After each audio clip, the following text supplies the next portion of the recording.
Please be seated.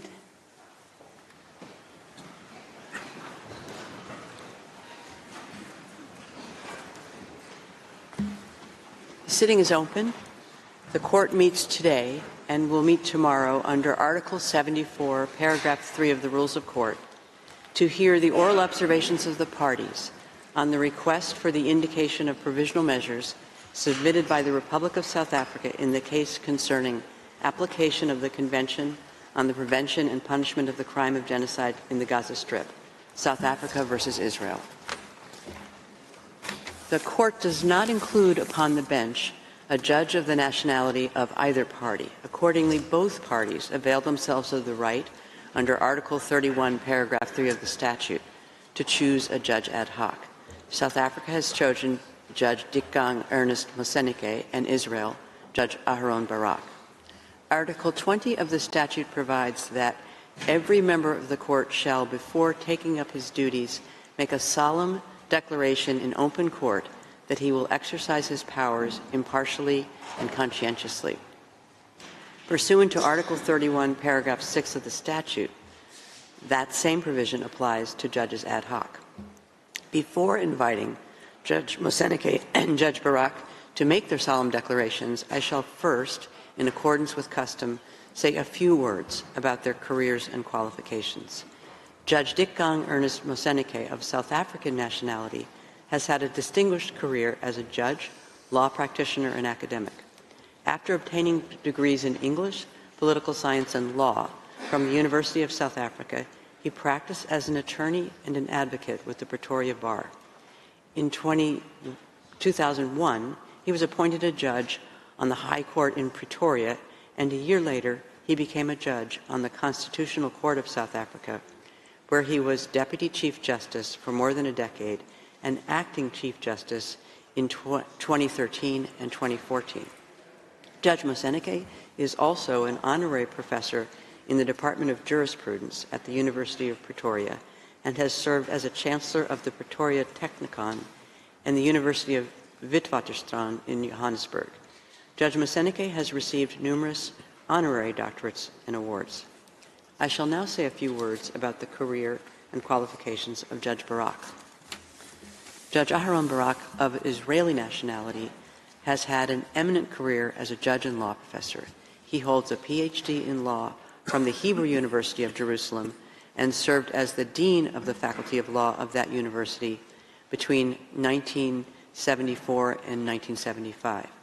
He was appointed to the Israeli Supreme Court in 1978 and served as its president from 1995 to 2006. Prior to joining the Supreme Court, Judge Barak served as the Attorney General of the State of Israel between 1975 and 1978. He has taught law in a number of law schools, including Yale University, the Hebrew University of Jerusalem, and the Reichman University in Herzliya, Israel. Judge Barak has also written extensively in law and has received numerous honorary degrees and awards. In accordance with the order of precedence fixed by Article 7, Paragraph 3 of the Rules of Court, I shall first invite Judge Moseneke to make the solemn declaration prescribed by the statute, and I request all those present to rise.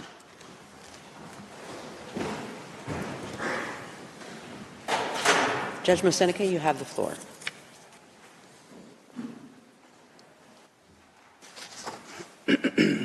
I solemnly declare that I will perform my duties and exercise my powers as a judge honorably, faithfully, impartially, and conscientiously. I thank Judge Moseneke, and I now invite Judge Barak to make the solemn declaration prescribed by the statute. Judge Barak, you have the floor. I solemnly declare that I will perform my duties and exercise my powers as judge honorably, faithfully, impartially, and consciously. I thank you, Judge Barak. Please be seated. I take note of the solemn declarations made by Judge Ad hoc Moseneke and Judge Ad hoc Barak, and I declare them duly installed as judges ad hoc in the case concerning application of the Convention on the Prevention and Punishment of the Crime of Genocide in the Gaza Strip, South Africa versus Israel. I shall now recall the principal steps of the procedure in the present case. On 29 December 2023, the government of South Africa filed in the registry of the court an application instituting proceedings against the State of Israel, alleging violations by the latter of its obligations under the 1948 Convention on the Prevention and Punishment of the Crime of Genocide. I shall refer to this convention as the Genocide Convention. To found the jurisdiction of the court, South Africa invokes Article 36, Paragraph 1 of the Statute of Court and Article 9 of the Genocide Convention.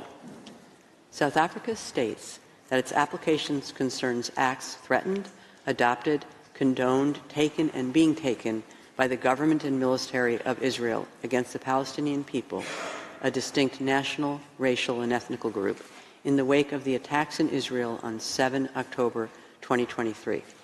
South Africa contends that the acts and omissions by Israel of which it complains are genocidal in character because, I quote, they are intended to bring about the destruction of a substantial part of the Palestinian national, racial, and ethnical group, that being the part of the Palestinian group in the Gaza Strip, end of quote. South Africa asserts that the relevant acts are attributable to Israel, which has failed to prevent genocide and is committing genocide, and which has also violated and continues to violate other fundamental obligations under the Genocide Convention. The application contains a request for the indication of provisional measures pursuant to Article 41 of the Statute of Court and Articles 73, 74, and 75 of the Rules of Court. According to South Africa, I quote, provisional measures are necessary in this case to protect against further severe and irreparable harm to the rights of the Palestinian people under the Genocide Convention, which continued to be violated with impunity. South Africa requests that the court indicate provisional measures to protect and preserve those rights, as well as its own rights under the Convention, and to prevent any aggravation or extension of the dispute pending the determination of the merits of the issues raised by the application, end of quote. The registrar will now read out the passage from the request specifying the provisional measures which the government of South Africa is asking the court to indicate. You have the floor, Mr. Registrar. Thank you, Madam President. I quote, 1. The State of Israel shall immediately suspend its military operations in and against Gaza. 2. The State of Israel shall ensure that any military or irregular armed units which may be directed, supported, or influenced by it, as well as any organizations and persons which may be subject to its control, direction, or influence, take no steps in furtherance of the military operation referred to point 1 above. 3. The Republic of South Africa and the State of Israel shall each, in accordance with their obligations under the Convention on the Prevention and Punishment of the Crime of Genocide in relation to the Palestinian people, take all reasonable measures within their power to prevent genocide. 4.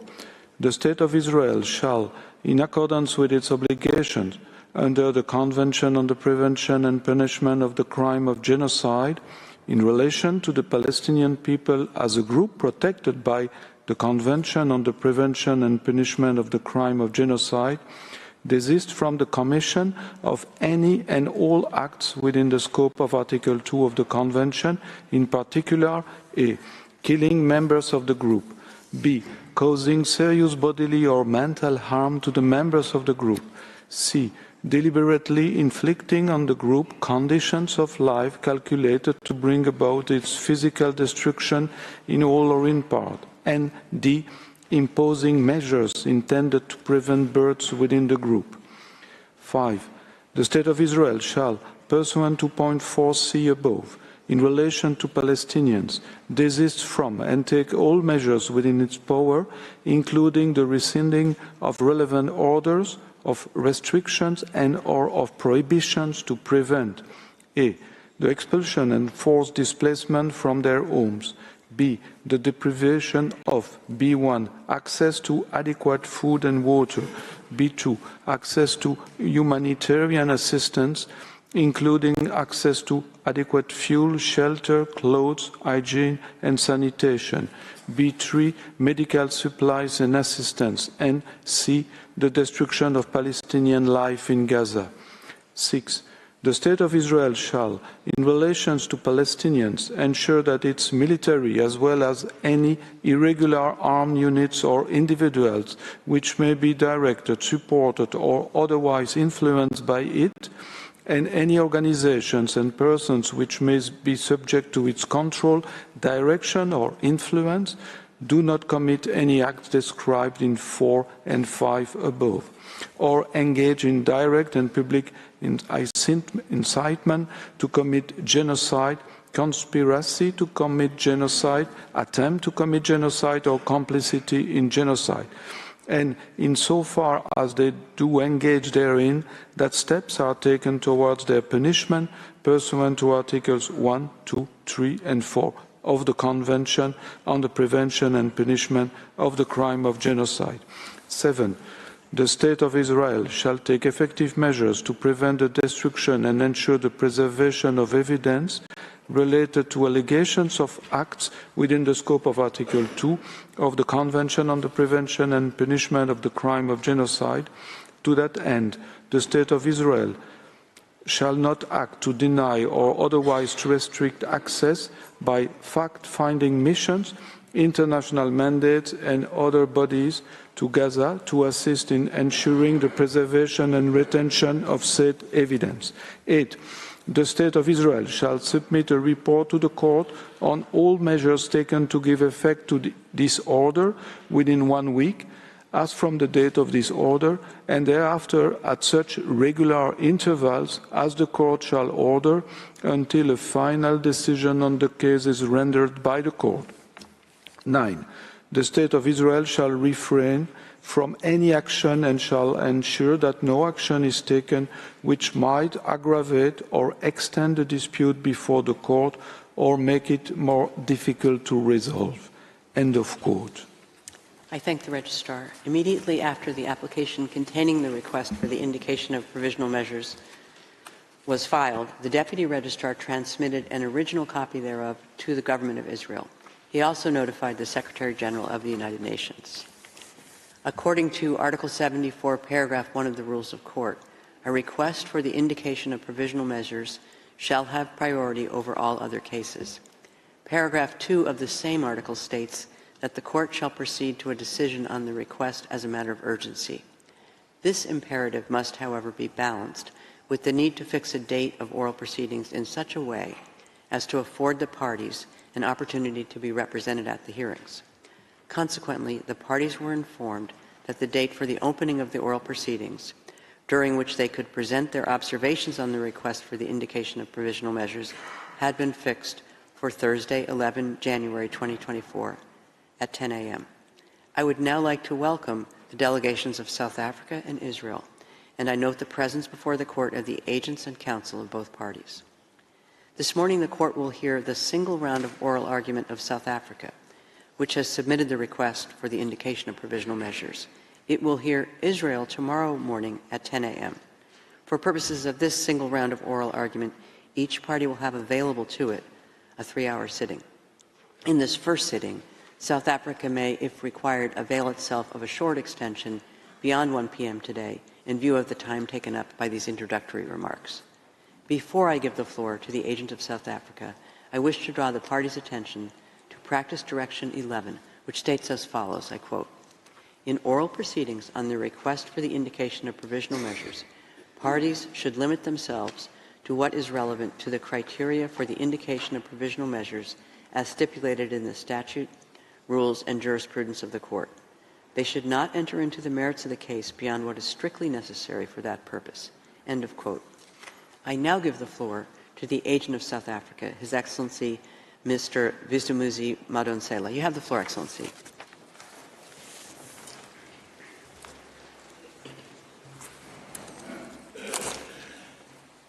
Madam President, distinguished members of the Court, it is an honor and a privilege for me to appear before you today on behalf of the Republic of South Africa. I wish to express my gratitude to the Court for convening this hearing on the earliest possible date to entertain South Africa's request for the indication of provisional measures in this matter. In our application, South Africa has recognized the ongoing Nakba of the Palestinian people through Israel's colonization since 1948, which has systematically and forcibly dispossessed, displaced, and fragmented the Palestinian people, deliberately denying them their internationally recognized inalienable right to self-determination and their internationally recognized right of return as refugees to their towns and villages in what is now the State of Israel. We are also particularly mindful of Israel's institutionalized regime of discriminatory laws, policies and practices designed and maintained to establish domination, subjecting the Palestinian people to apartheid on both sides of the Green Line. Decades-long impunity for widespread and systematic human rights violations has emboldened Israel in its recurrence and intensification of international crimes in Palestine. At the outset, South Africa acknowledges that the genocidal acts and omissions by the State of Israel inevitably form part of a continuum of illegal acts perpetrated against the Palestinian people since 1948. The application places Israel's genocidal acts and omissions within the broader context of Israel's 75-year apartheid, 56-year occupation, and 16-year siege imposed on the Gaza Strip, a siege which itself has been described by the director of UNRWA Affairs in Gaza as a silent killer of people.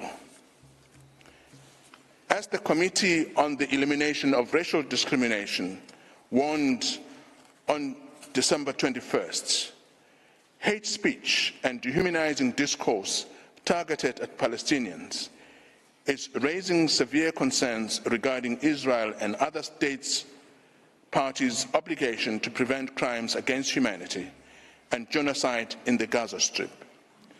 This warning has been followed by a succession of warnings, including by 37 United Nations special rapporteurs, of the failure of the international system to mobilize to prevent genocide in Gaza. Today, we are joined in court by representatives of the Palestinian state, the Palestinians who work in the field of human rights, including residents of Gaza who were in Gaza just a few days ago. They are some of the lucky ones who managed to get out of Gaza. Their future and the future of their fellow Palestinians who are still in Gaza depend on the decision this court will make on this matter.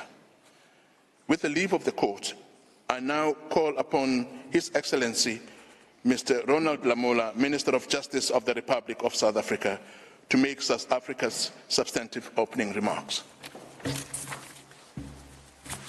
I thank the agent of South Africa for his statement, and I now invite the Minister of Justice and Correctional Services for the Republic of South Africa, His Excellency Mr. Ronald Lamola, to take the floor. You have the floor, Excellency. Thank you, Madam President, and distinguished members of the court. It is an honor for me to stand here in front of you on behalf of the Republic of South Africa on this exceptional case. In extending our hands across the miles to the people of Palestine, we do so in full knowledge that we are part of a humanity that is at one. These were the words of our founding president, Nelson Mandela. This is the spirit in which South Africa acceded to the Convention on the Prevention and Punishment of Crime of Genocide in 1998. This is the spirit in which we approach this court. As a contracting party to the Convention, this is a commitment we owe to the people of Palestine and Israelis alike. As previously mentioned, the violence and the destruction in Palestine and Israel did not begin on the 7th of October 2023. The Palestinians have experienced systematic oppression and violence for the last 76 years. On 6 October 2023, and every day since October the 7th, 2023. In the Gaza Strip, at least since 2004, Israel continues to exercise control over the airspace, territorial waters, land crossing, water, electricity, and civilian infrastructure, as well as over key government functions. Entry and exit by air and sea to Gaza is strictly prohibited, with Israel operating the only two crossing points. Given that continuing effective control by Israel and over the territory of Gaza, Israel is still considered by the international community to be under belligerent occupation by Israel. South Africa unequivocally condemned the targeting of civilians by Hamas and other Palestinian armed groups and the taking of hostages on the 7th of October 2023, and has again expressly recorded this condemnation, mostly recently in its note verbal to Israel on the 21st of December 2023. That said, no armed attack on a state territory, no matter how serious, even an attack involving atrocity crimes, can provide any justification for or defense to breaches to the Convention, whether as a matter of law or morality. Israel's response to the 7th of October 2023 attack has crossed this line and give rise to the breaches of the Convention. Faced with such evidence and our duty to do what we can do to prevent genocide, as contained in Article 1 of the Convention, the South African government initiated this case. South Africa welcomes the fact that Israel has engaged with the case in order to have the matter resolved by the court, after careful and objective consideration of the facts and submission put before it, as the parties to the Convention have intended. This hearing is concerned with South Africa's request to the court for the indication of provisional measures and will necessarily have a narrow and particular focus. I invoke the words of Martin Luther King when he said, "The arch of the moral of the universe is long, always bending towards justice."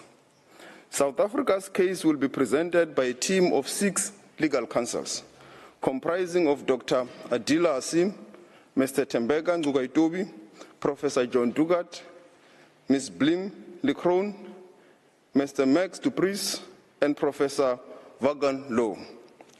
Dr. Adila Hasim, Senior Counsel, will provide an overview of the risk of genocidal acts in the perpetual vulnerability to acts of genocide.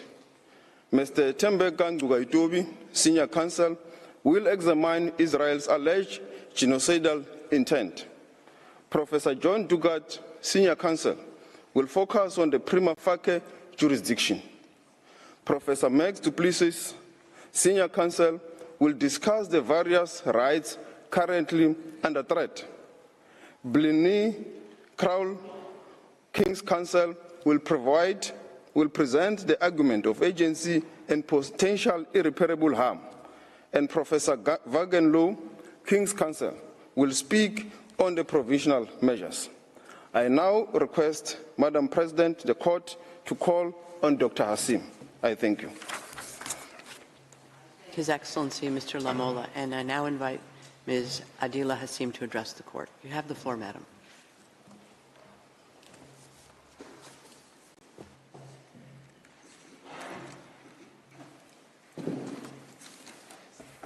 Thank you. Madam President, distinguished members of the court, it is a privilege to appear on behalf of the Republic of South Africa in this case of exceptional importance. It's a case that underscores the very essence of our shared humanity as expressed in the preamble to the Genocide Convention. It's my task to address the court on the genocidal acts that have led to this urgent request for provisional measures under Article 41 of the Statute of the Court.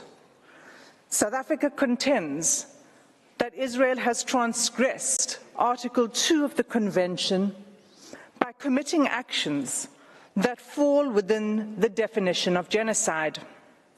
The actions show a systematic pattern of conduct from which genocide can be inferred. Allow me to place these acts in context. Gaza is one of the two constituent territories of the occupied Palestinian territories, occupied by Israel since 1967. It is a narrow strip of approximately 365 square kilometers, as depicted in the map now displayed. Israel continues to exercise control over the space, territorial waters, land crossings, water, electricity, electromagnetic sphere, and civilian infrastructure in Gaza, as well as over key governmental functions. As the Honourable Minister has said, entry and exit by air and sea to Gaza is prohibited, with Israel operating the only two crossing points. Gaza, which is one of the most densely populated places in the world, is home to approximately 2.3 million Palestinians, almost half of them children. For the past 96 days, Israel has subjected Gaza to what has been described as one of the heaviest conventional bombing campaigns in the history of modern warfare. Palestinians in Gaza are being killed by Israeli weaponry and bombs from air, land, and sea. They are also at immediate risk of death by starvation, dehydration, and disease as a result of the ongoing siege by Israel, the destruction of Palestinian towns, the insufficient aid being allowed through to the Palestinian population, and the impossibility of distributing this limited aid while bombs fall. This conduct renders essentials to life unobtainable. At this provisional measures stage, as this court has made clear in the Gambia-Myanmar case, it is not necessary for the court to come to a final view on the question of whether Israel's conduct constitutes genocide. It is necessary to establish only whether at least some of the acts alleged are capable of falling within the provisions of the Convention. On analyzing the specific and ongoing genocidal acts complained of, it is clear that at least some, if not all of these acts, fall within the Convention's provisions. These acts are documented in detail in South Africa's application and confirmed by reliable, often UN sources. It's thus unnecessary and impossible for me to recount all of them. I will highlight only some in order to illustrate the pattern of genocidal conduct. The UN statistics that are relied upon are up to date as of 9 January 2024. In South Africa's oral submissions, we will illustrate the facts that we rely on with limited use of audiovisual material. Madam President, we do so with restraint and only where necessary, and always with respect to the Palestinian people. Against this background, I move now to demonstrate, in turn, how Israel's conduct violates Articles 2A, 2B, 2C, and 2D of the Convention.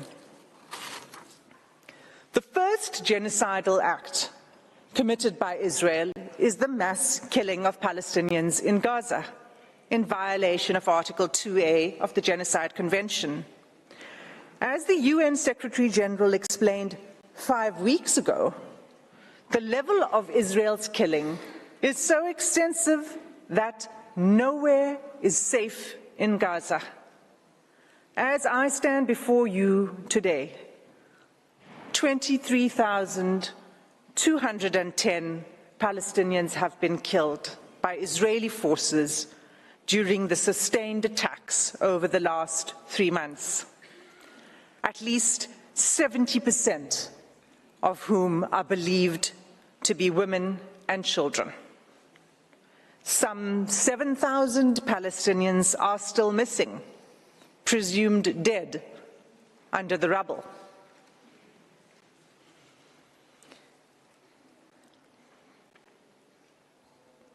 Palestinians in Gaza are subjected to relentless bombing wherever they go.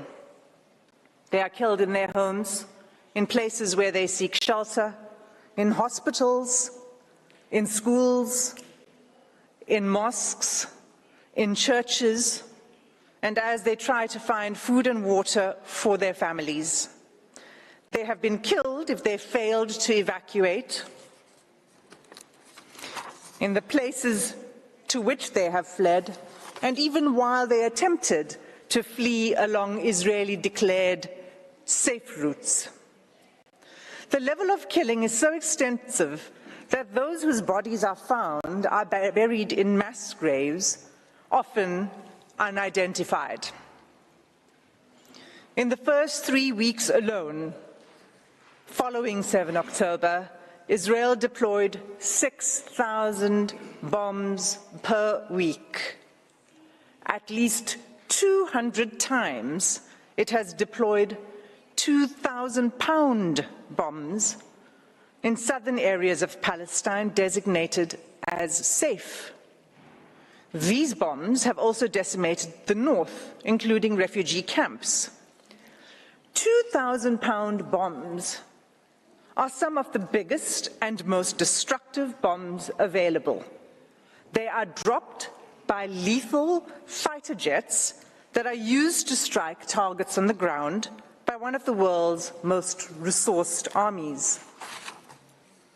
Israel has killed an unparalleled and unprecedented number of civilians, with the full knowledge of how many civilian lives each bomb will take.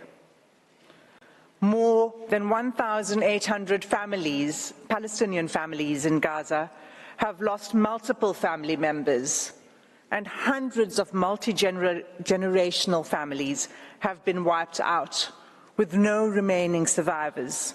Mothers, fathers, children, siblings, grandparents, aunts, cousins, often all killed together. This killing is nothing short of destruction of Palestinian life. It is inflicted deliberately. No one is spared, not even newborn babies. The scale of Palestinian child killings in Gaza is such that UN chiefs have described it as a graveyard for children. The devastation, we submit, is intended to and has laid waste to Gaza beyond any acceptable legal, let alone humane, justification. The second genocidal act identified in South Africa's application is Israel's infliction of serious bodily or mental harm to Palestinians in Gaza in violation of Article 2b of the Genocide Convention. Israel's attacks have left close to 60,000 Palestinians wounded and maimed. Again, the majority of them women and children. This in circumstances where the healthcare system has all but collapsed. I'll return to this later in my speech. Large numbers of Palestinian civilians, including children, are arrested, blindfolded, forced to undress, and loaded onto trucks, taken to unknown locations. The suffering of the Palestinian people, physical and mental, is undeniable. Turning to the third genocidal act under Article 2c, Israel has deliberately imposed conditions on Gaza that cannot sustain life and are calculated to bring about its physical destruction. Israel achieves this in at least 4 ways. First, by displacement. Israel has forced the displacement of about 85% of Palestinians in Gaza.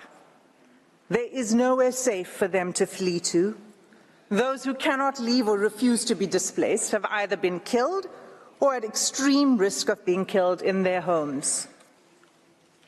Many Palestinians have been displaced multiple times as families are forced to move repeatedly in search of safety. Israel's first evacuation order on 13 October required the evacuation of over 1 million people, including children, the elderly, the wounded, and infirm. Entire hospitals were required to evacuate, even newborn babies in intensive care. The order required them to evacuate the north to the south within 24 hours. The order itself was genocidal. It required immediate movement, taking only what could be carried, while no humanitarian assistance was permitted, and fuel, water, and food, and other necessities of life had deliberately been cut off. It was clearly calculated to bring about the destruction of the population. For many Palestinians, the forced evacuation from their homes is inevitably permanent. Israel has now damaged or destroyed an estimated 355,000 Palestinian homes, leaving at least 500,000 Palestinians with no home to return to. The Special Rapporteur on the Human Rights of Internally Displaced Persons explains that houses and infrastructure, quote, have been razed to the ground, frustrating any realistic prospects for displaced Gazans to return home, repeating a long history of mass forced displacement of Palestinians by Israel. There is no indication at all that Israel accepts responsibility for rebuilding what it has destroyed. Instead, the destruction is celebrated by the Israeli army. Soldiers film themselves joyfully detonating entire apartment blocks and town squares, erecting the Israeli flag over the wreckage, seeking to re-establish Israeli settlements on the rubble of Palestinian homes, and thus extinguishing the very basis of Palestinian life in Gaza. Second, together with the forced displacement, Israel's conduct has been deliberately calculated to cause widespread hunger, dehydration, and starvation. Israel's campaign has pushed Gazans to the brink of famine. An unprecedented 93% of the population in Gaza is facing crisis levels of hunger. Of all the people in the world currently suffering catastrophic hunger, more than 80% are in Gaza. The situation is such that the experts are now predicting that more Palestinians in Gaza may die from starvation and disease than airstrikes. And yet Israel continues to impede the effective delivery of humanitarian assistance to Palestinians, not only refusing to allow sufficient aid in, but removing the ability to distribute it through constant bombardment and obstruction. Just 3 days ago, on 8 January, a planned mission by UN agencies to deliver urgent medical supplies and vital fuel to a hospital and medical supply center was denied by Israeli authorities. This marked the 5th denial of a mission to the center since 26 December, leaving 5 hospitals in northern Gaza without access to life-saving medical supplies and equipment. Aid trucks that are allowed in are seized upon by the hungry. What is provided is simply not enough.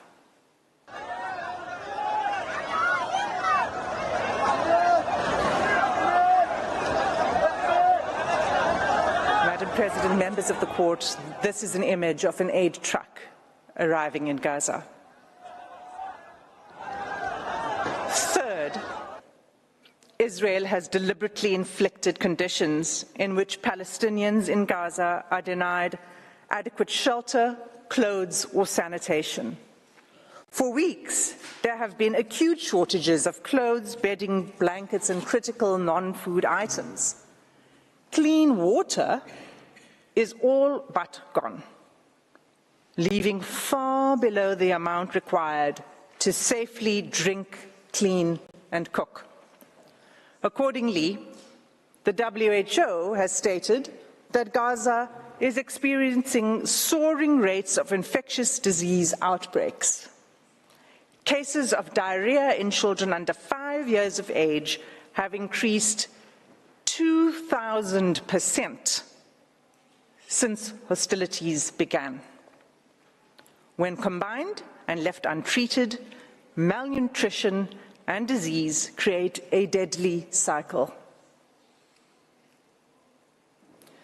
The 4th genocidal act under Article 2B is Israel's military assault on Gaza's healthcare system, which renders life unsustainable.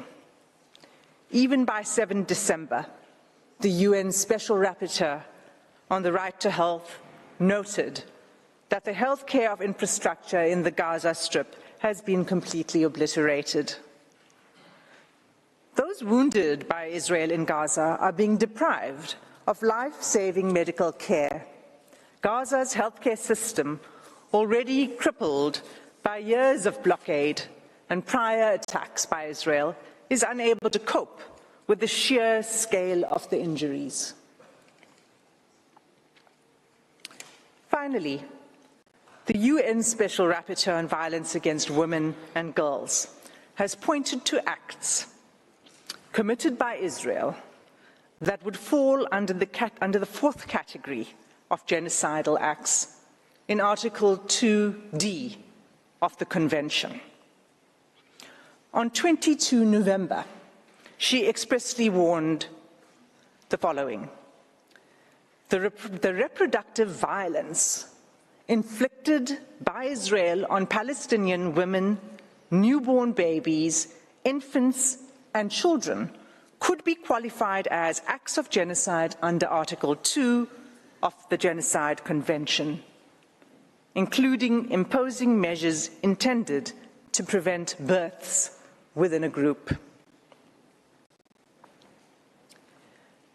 Israel is blocking the delivery of life-saving aid, including essential medical kits for delivering babies, in circumstances where an estimated 180 women are giving birth in Gaza each day.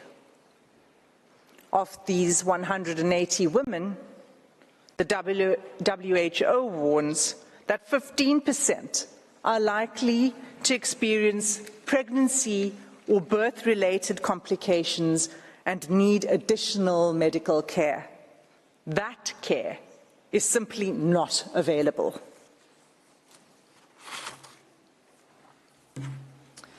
In sum, Madam President, all of these acts, individually and collectively, form a calculated pattern of conduct by Israel, indicating a genocidal intent. This intent is evident from Israel's conduct in specially targeting Palestinians living in Gaza, using weaponry that causes large-scale homicidal destruction, as well as targeted sniping of civilians, designating safe zones for Palestinians to seek refuge, and then bombing these, depriving Palestinians in Gaza of basic needs: food, water, healthcare, fuel, sanitation, and communications, destroying social infrastructure, homes, schools, mosques, churches, hospitals, and killing, seriously injuring, and leaving large numbers of children orphaned. Genocides are never declared in advance, but this court has the benefit of the past 13 weeks of evidence that shows incontrovertibly a pattern of conduct and related intention that justifies a plausible claim of genocidal acts. In the Gambia-Myanmar case, this court did not hesitate to impose provisional measures in relation to allegations that Myanmar was committing genocidal acts against the Rohingya within the Rakhine state. The facts before the court today are sadly even more stark, and like the Gambia-Myanmar case, deserve and demand this court's intervention. Every day, there is mounting irreparable loss of life, property, dignity, and humanity for the Palestinian people. Our news feeds show graphic images of suffering that has become unbearable to watch. Nothing will stop the suffering except an order from this court. Without an indication of provisional measures, the atrocities will continue, with the Israeli Defense Force indicating that it intends pursuing this course of action for at least a year. In the words of the UN Under-Secretary General on 5 January 2024, I quote, "You think getting aid into Gaza is easy? Think again. 3 layers of inspections before trucks can even enter. Confusion and long queues. A growing list of rejected items. A crossing point meant for pedestrians, not trucks. Another crossing point where trucks have been blocked by desperate, hungry communities. A destroyed commercial sector. Constant bombardments, poor communications, damaged roads, convoys shot at, delays at checkpoints, a traumatized and exhausted population crammed into a smaller and smaller sliver of land, shelters which have long exceeded their full capacity, aid workers themselves displaced, killed. This is an impossible situation for the people of Gaza and for those trying to help them. The fighting must stop." Close quote. Madam President, members of the court, that concludes my section on the genocidal conduct of Israel. I thank you for your patient attention, and I ask that you call Advocate Ngukatobi to the podium to address the court on genocidal intent. I thank Ms. Hassim, and I now invite Mr. Tembeke Ngukatobi to address the court. You have the floor, sir.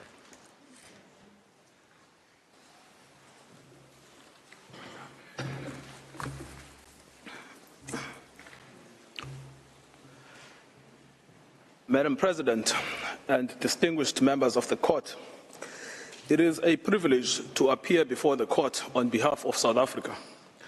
I will address Israel's genocidal intent.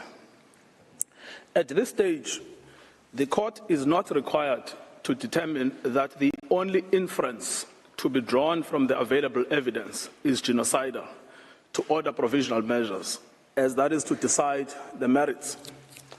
Rather, the assessment of the existence of an intent to destroy could be made by the court only at the stage of the examination of the merits. That some of the alleged acts may also amount to atrocities other than genocide does not exclude the finding of plausible acts of genocide. Madam President, South Africa is not alone in drawing attention to Israel's genocidal rhetoric against Palestinians in Gaza. 15 United Nations special rapporteurs and 21 members of the United Nations working groups have warned that what is happening in Gaza reflects a genocide in the making and an overt intent to destroy the Palestinian people under occupation. Israel has a genocidal intent against the Palestinians in Gaza. That is evident from the way in which Israel's military attack is being conducted, which has been described by Ms. Hassim SC. It is systematic in its character and form. The mass displacement of the population of Gaza, headed into areas where they continue to be killed, and the deliberate creation of conditions that, quote, lead to a slow death, unquote. There is also the clear pattern of conduct, the targeting of family homes and civilian infrastructure, laying waste to vast areas of Gaza, and the bombing, shelling, and sniping of men, women, and children where they stand, the destruction of the health infrastructure, and lack of access to humanitarian assistance. So much so that as we stand today, 1% of the Palestinian population in Gaza has been systematically decimated, and 1 in 4 Gazans have been injured since 7 October. These two elements alone are capable of evidencing Israel's genocidal intent in relation to the whole or part of the Palestinian population in Gaza. However, third, there is an extraordinary feature in this case, that Israel's political leaders, military commanders, and persons holding official positions have systematically and in explicit terms declared their genocidal intent. And these statements are then repeated by soldiers on the ground in Gaza as they engage in the destruction of Palestinians and the physical infrastructure of Gaza. We show this third element next. Israel's special genocidal intent is rooted in the belief that, in fact, the enemy is not just the military wing of Hamas, or indeed Hamas generally, but is embedded in the fabric of Palestinian life in Gaza.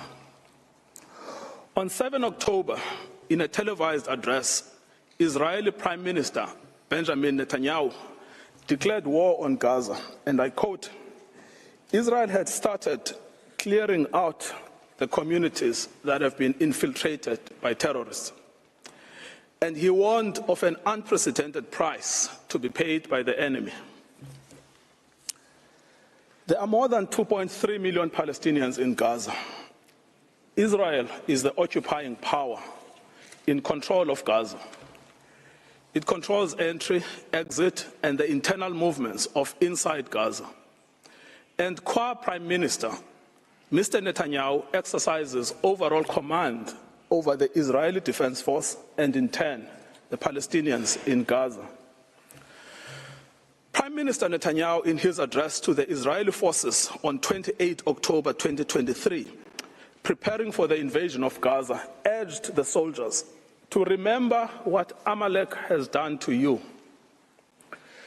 This refers to the biblical command by God to Saul for the retaliatory destruction of an entire group of people known as the Amalekites, put to death men and women, children and infants, cattle and sheep, camels and donkeys. The genocidal invocation to Amalek was anything but idle. It was repeated by Mr. Netanyahu in a letter to the Israeli Armed Forces on 3 November 2023. Madam President, let the Prime Minister's words speak for themselves.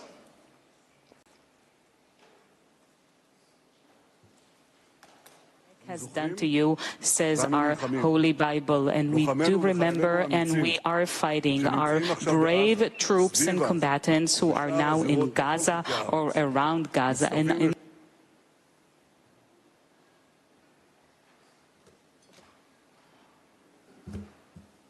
The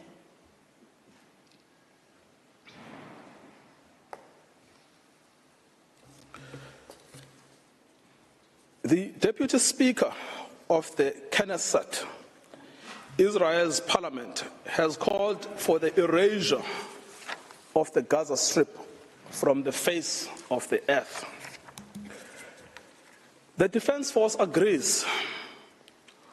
On 9 October, the Defense Minister, Yoav Gallant, gave a situation update to the army, where he said that as Israel was imposing a complete siege on Gaza, there would be no electricity, no food, no water, no fuel. Everything would be closed because Israel is fighting human animals. Speaking to troops on the Gaza border, he instructed them that he has released all the restraints and that Gaza won't return to what it was before. We will eliminate everything. We will reach all places. Eliminate everything. Reach all places without any restraints. The theme of destruction of human animals was reiterated by an Israeli army coordinator of government activities in the territories on 9 October 2023, who, in an address to Hamas and the residents of Gaza, stated that Hamas has become ISIS and that the citizens of Gaza are celebrating instead of being horrified. He concluded that human animals are dealt with accordingly. Israel has imposed a total blockade on Gaza. No electricity, no water, just damage. You wanted hell, you will get hell. The language of systematic dehumanization is evident here. Human animals. Both Hamas and civilians are condemned. Within the Israeli cabinet, this is also a widely held view. The Minister of Energy and Infrastructure, Israel Katz, called for the denial of water and fuel, as this is what will happen to a people of children killers and slaughterers. This admits of no ambiguity. It means to create conditions of death of the Palestinian people in Gaza. To die a slow death because of starvation and dehydration, or to die quickly because of a bomb attack or snipers, but to die nevertheless. In fact, Heritage Minister Amichai Eliyahu said that Israel must find ways for Gazans that are more painful than death. It is no answer to say that neither are in command of the army. They are ministers in the Israeli government. They vote in the Knesset and are in a position to shape state policy. The intent to destroy Gaza has been nurtured at the highest levels of state, as President Isaac Herzog has joined the ranks of those signing bombs destined for Gaza. Having previously noted that the entire population in Gaza is responsible and that this rhetoric about civilians not aware, not involved, is absolutely not true, we will fight until we break their backbone. Later attempts by the President and others to neutralize this speech have not altered the sting of his words, which was to tar all Palestinians as responsible for the actions of Hamas. Nor, as I will show below, has it affected how state policy is understood within government.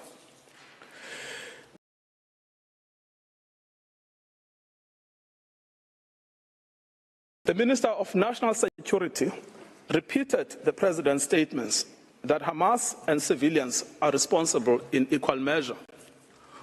On 10 November 2023, in a televised interview, he stated that when we say that Hamas should be destroyed, it also means those who celebrate, those who support, and those who hand out candy. They are all terrorists, and they should also be destroyed. These are orders to destroy and to maim what cannot be destroyed. These statements are not open to neutral interpretations or after-the-fact rationalizations and reinterpretations by Israel. The statements were made by persons in command of the state. They communicated state policy. It is simple. If the statements were not intended, they would not have been made. The genocidal intent behind these statements is not ambiguous to the Israeli soldiers on the ground. Indeed, it is directing their actions and objectives. On 7 December 2023, Israeli soldiers proved that they understood the Prime Minister's message to remember what the Amalek has done to you as genocidal. They were recorded by journalists dancing and singing. We know our motto, there are no uninvolved, that they obey one commandment, to wipe off the seed of Amalek. The Prime Minister's invocation of Amalek is being used by soldiers to justify the killing of civilians, including children. These are the soldiers repeating the inciting words of their Prime Minister.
Israeli soldiers in Gaza were filmed dancing, chanting, and singing in November. May their village burn, may Gaza be erased. There is now a trend among the soldiers to film themselves committing atrocities against civilians in Gaza in a form of snuff video. One recorded himself detonating over 50 houses in Shujaiya.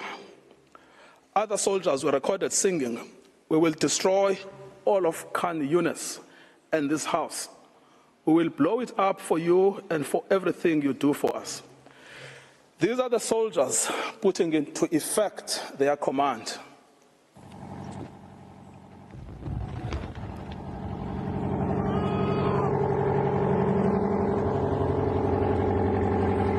שכונת סג'איה ז"ל, נחל עוז, בעזרת השם יהיה לכם.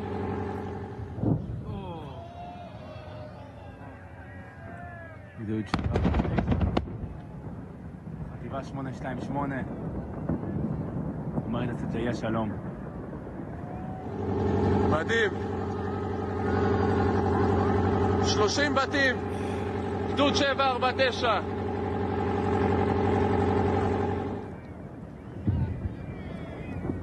כאן מתחיל הניצחון.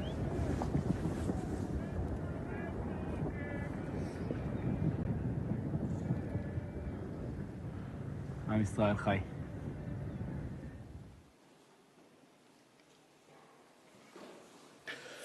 The commanders of the army are also of the same mind. Israeli army commander Yair Ben David has stated that the army had done in Beit Hanun and did there as Shimon and Levi did in Nablus, and that the entire Gaza should resemble Beit Hanon. Israeli soldier Yeshai Shalev published a video against the backdrop of the ruins of what was the site of Al-Azhar University with the caption, "Once upon a time, there was a university in Gaza, and in practice, a school for murderers and human animals." Soldiers obviously believe that this language and their actions are acceptable because the destruction of Palestinian life in Gaza is articulated state policy.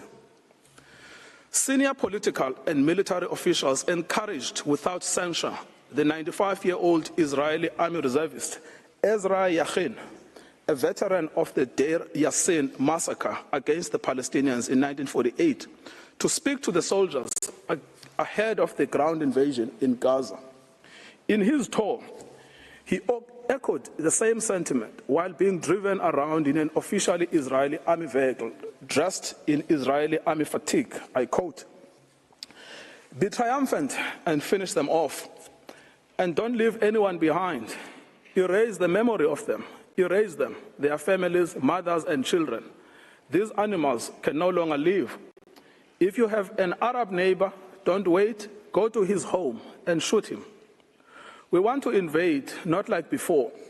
We want to enter and destroy what's in front of us, and destroy houses, then destroy the one after it. With all of our forces, complete destruction, enter and destroy. As you can see, we will witness things we've never dreamed of. Let them drop bombs on them and erase them." As recently as 7 January 2024, a video of a soldier was posted online where he boasts that the army had destroyed the entire village of Hibat Azar. For 2 weeks, he said, they had worked hard to bomb the village and executed their mandate. Any suggestion that senior politicians did not mean what they said, much less that the meaning was not understood by soldiers in Gaza, would be without any merit. The scale of destruction in Gaza, the mass targeting of family homes and civilians, the war being a war on children, all make clear that genocidal intent is both understood and is being put into practice. The articulated intent is the destruction of Palestinian life in all its manifestations. The genocidal rhetoric is also commonplace within the Israeli Knesset. Members of the Knesset have repeatedly called for Gaza to be wiped out, flattened, erased, and crushed on all its inhabitants. They have deplored anyone feeling sorry for the uninvolved Gazans, asserting repeatedly that there are no uninvolved, that there are no innocents in Gaza, that the killers of the women and children should not be separated from the citizens of Gaza, and that the children of Gaza have brought this upon themselves, and that there should be one sentence for everyone there, death.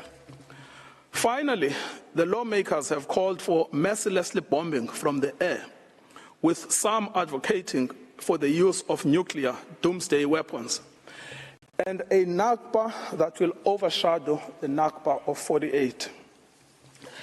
The Prime Minister's genocidal speech has gained ground among some elements of civil society.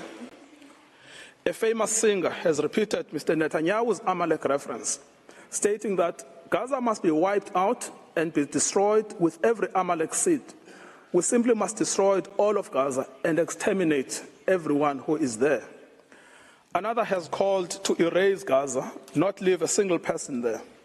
Journalists and commentators have announced that the woman is an enemy, the baby is an enemy, the pregnant woman is an enemy. That it is necessary to turn the strip into a slaughterhouse, to demolish every house our soldiers come across, exterminate everyone. The intentional failure of the government of Israel to condemn, prevent, and punish such genocidal incitement constitutes in itself a grave violation of the Genocide Convention. We should recall, Madam President, that in Article 1 of the Convention, Israel confirmed that genocide, whether committed in time of peace or in time of war, is a crime under international law, and it undertook to prevent and to punish it as such. This failure to prevent, condemn, and punish such speech by the government has served to normalize genocidal rhetoric and extreme danger for Palestinians within Israeli society. As MK Moshe Sada from the Likud party has said, the government's own attorneys share his views that Palestinians in Gaza must be destroyed. I quote, "You go anywhere and they tell you to destroy them. In the kibbutz, they tell you to destroy them. My friends at the state attorney's office who fought with me on political issues in debate said to me, it is clear that we need to destroy all Gazans. Destroy all Gazans." Israel is aware of its destruction of Palestinian life and infrastructure. Despite this knowledge, it has maintained and indeed intensified its military activity in Gaza. As to full awareness, in the week after 7 October, NGOs and the United Nations warned of an unprecedented humanitarian crisis in Gaza. The UN stated that actors must allow humanitarian teams and goods to immediately and safely reach the hundreds of thousands of people in need. So right from the beginning, Israel knew that it was depriving water, food, electricity, and essentials for survival. It said so. Everything is closed. It has known that it was depriving Palestinians of health care and treatment for injury in the middle of an unprecedented bombardment, of food and water, and of other essentials for survival.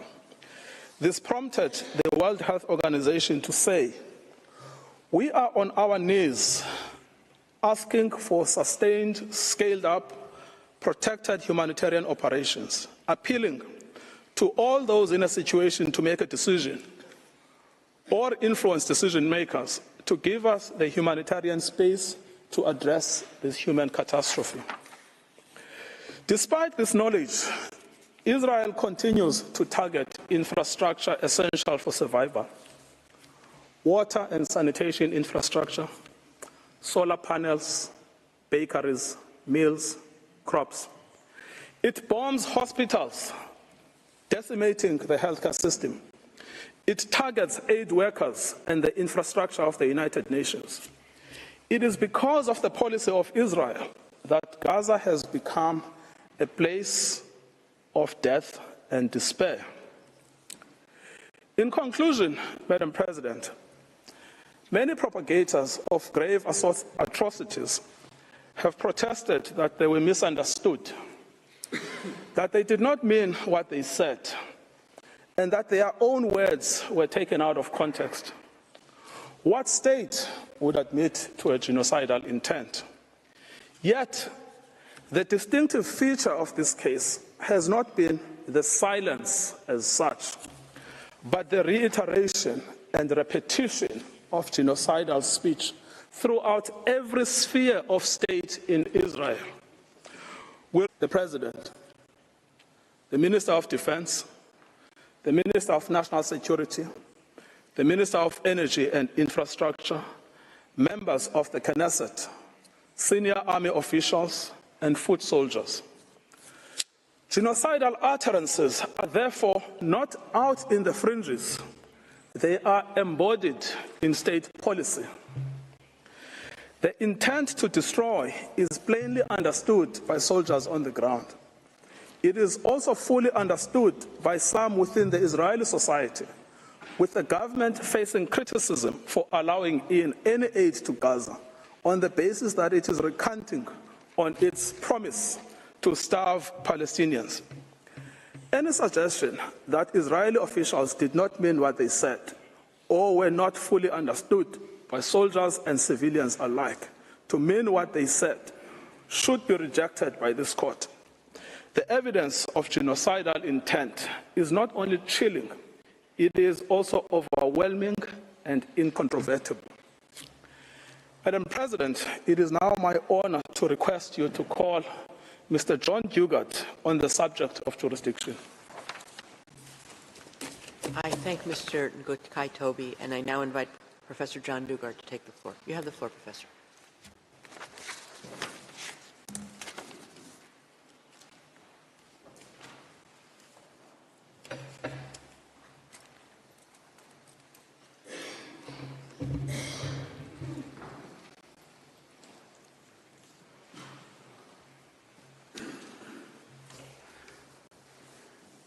Madam President, distinguished members of the Court, it is a great privilege to appear before you today on behalf of the Republic of South Africa. In my speech, I will address the question of jurisdiction. The people of South Africa and of Israel both have a history of suffering. Both states have become parties to the Genocide Convention in the determination to end suffering.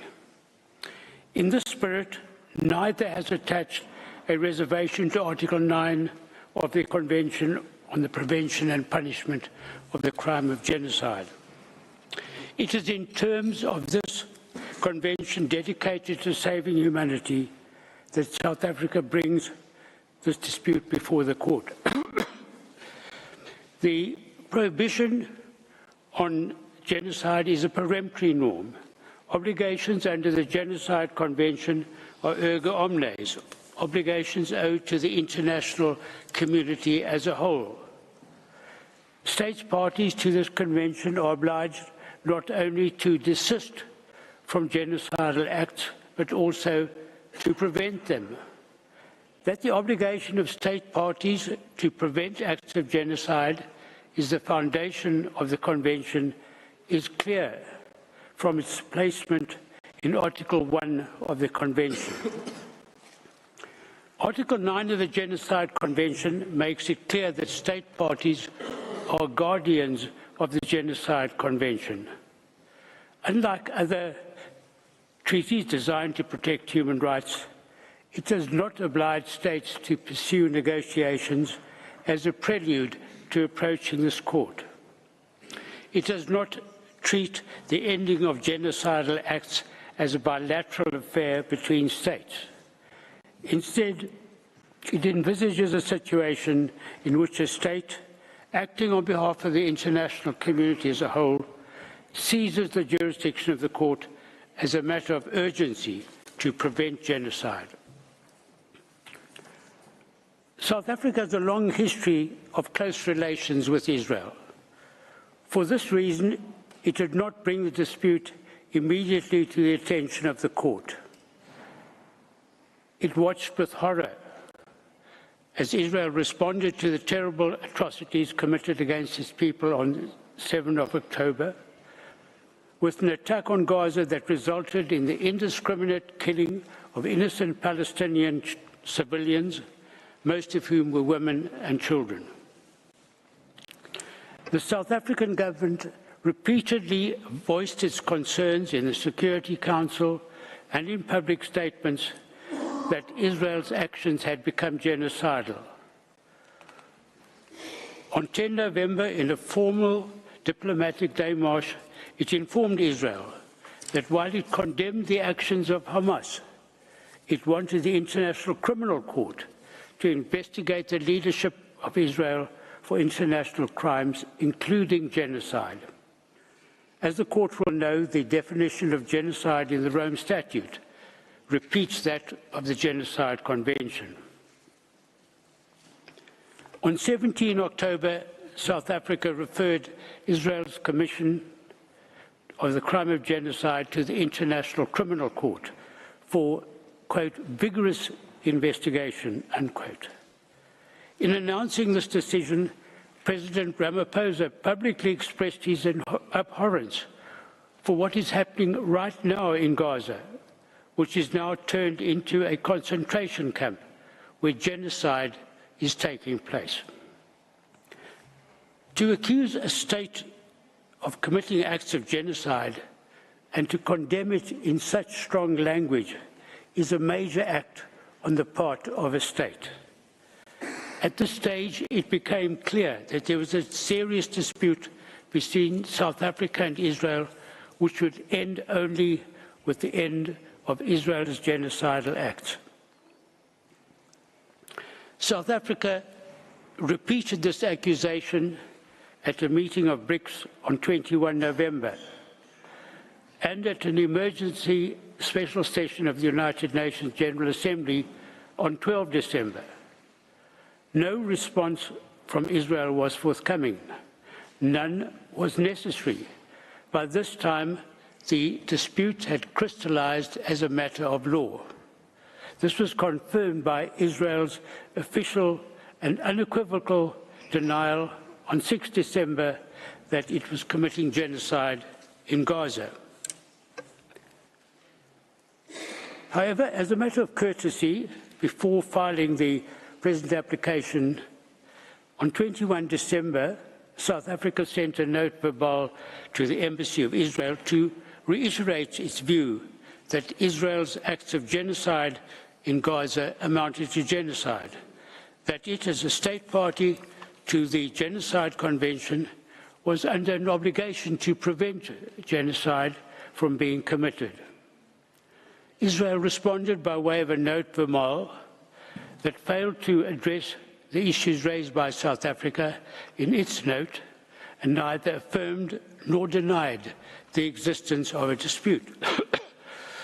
This was emailed later on the 27th of December.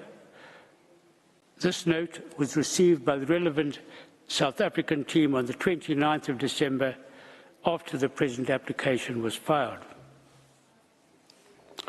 On 4 January, South Africa replied to this note verbal, highlighting Israel's failure to prevent any response to the matters raised by South Africa over the previous months, as reiterated in its note verbal. South Africa made it clear that given Israel's ongoing conduct against Palestinians in Gaza, the dispute referred to in its note verbal of 21 December remained unresolved and was plainly not capable of resolution by way of a bilateral meeting. Nevertheless, South Africa proposed a meeting on 5 January, again out of courtesy. Israel responded to this note verbal by proposing that we reconnect to coordinate a meeting at the earliest opportunity after the close of hearings in the present case. To this, South Africa understandably replied that such a meeting would serve no purpose. Madam President, these notes verbal are all to be found in the judge's folder. The existence of a dispute is a matter to be determined by an objective determination of the facts, as they existed at the time of the filing of the application. At this time, South Africa had already accused Israel in the Security Council, the General Assembly, and other public fora of engaging in genocidal acts. It had conducted a diplomatic démarche on Israel, warning it that it viewed its conduct as genocidal. It had requested the International Criminal Court to vigorously investigate crimes under the Genocide Convention committed by Israel in the Gaza Strip, and it accused Israel inter alia of the deliberate targeting of civilians, intentionally causing starvation and impeding relief supplies. It had accused Israel leaders of expressing, quote, the intent of committing genocide. Israel had flatly denied South Africa's accusations. Despite these harsh accusations, Israel has persisted in its genocidal acts against the population of Gaza. What more evidence could be required to establish a dispute? It is precisely because of a situation of this kind, affecting the international community as a whole, that Article 9 of the Genocide Convention does not require negotiations as a precondition to seizing the jurisdiction of the court. Certainly, a respondent state cannot prevent a referral to the court by claiming that there is no dispute and that it wants discussions on this matter when the existence of the dispute is clear. For a state to insist on a time frame for negotiations would simply be a license to commit genocide and would run counter to the object and purpose of the Genocide Convention. Madam President, the question of the crystallization of a dispute has been addressed by this court in preliminary objections at the merits stage where the burden of proof is higher. Although the court has generally adopted a flexible approach to the subject, it has laid down a number of tests for the existence of a dispute. First, it must be shown that the claim of one party is positively opposed by the other. Second, the date for determining the existence of the dispute is the date of the application, but subsequent conduct may be considered. 3, whether the dispute exists must be determined by an objective determination of the facts. And 4, a dispute exists when it is demonstrated on the basis of the evidence that the respondent was aware or could not have been unaware that its views were positively opposed. When these propositions are applied to the facts of this case, it is incontrovertible that a dispute exists between South Africa and Israel. South Africa strongly believes that what Israel is doing in Gaza amounts to genocide. Israel denies this and claims that such an accusation is legally and factually wrong and, moreover, is obscene. So an objective determination of the facts shows that a dispute existed on the date of the submission of South Africa's application, and this has been confirmed by Israel's subsequent statements and by its continuing conduct in Gaza. Moreover, Israel must have been aware from South Africa's public statements, the démarche, and the referral of the matter to the International Criminal Court of Israel's genocidal acts that a dispute existed between the two states. Madam President, the Court has indicated that in an application for provisional measures, it is sufficient to show that there is a prima facie basis for jurisdiction. It is submitted that South Africa has convincingly established the existence of a dispute between it and Israel over the fulfillment of the latter's obligations under the Genocide Convention. Finally, it is submitted that regard should be had to the special considerations that apply to the existence of a dispute under Article 9 of the Genocide Convention between a state that brings an application in furtherance of its obligation to prevent genocide and a state accused of committing genocide. This concludes my speech. Madam President, I thank you, the members of the Court, for your attention. I now ask you to call to the podium Professor Max du Plessis to address you on the nature of the rights requiring protection and the link between such rights and the measures requested. Thank you.